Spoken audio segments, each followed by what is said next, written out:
नंतर आज का होस्ट मेरी मम्मी है. नंतर काय टाकणार मॅडम तुम्ही ह्याच्यात? अद्रक लसणाची पेस्ट असं वाटून ठेवतो. ओके.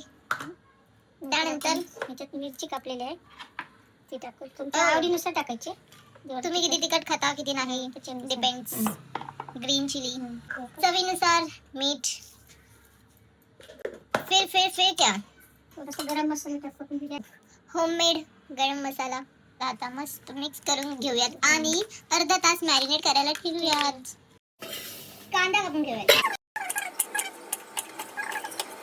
चांगली उकळी येऊ द्यायची. मग त्यामध्ये तांदूळ धुवून टाकायचे आणि मग त्यात खडा मसाला टाकायचा. तेजपत्ता, मीठ, थोडंसं तेल, बस. आणि ह्याला 80% उकळून 80% शिजू द्यायचं. आपण एक थोडंसं लिंबू पण टाकायचं.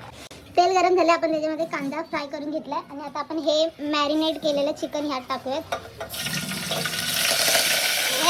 आपण हे टाकून घेतलंय. आता याला आपण 5 मिनिटं झाकून ठेवूया. त्याच्यात काहीच टाकायची गरज नाही कारण आपण मॅरिनेट करताना सगळं याच्यामध्ये टाकलंय.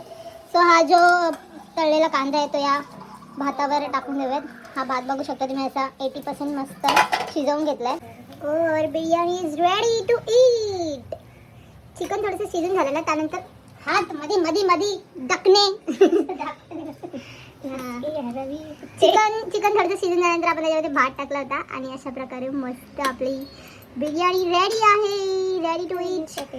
या बिर्याणी खायला शेतीच्या हातची.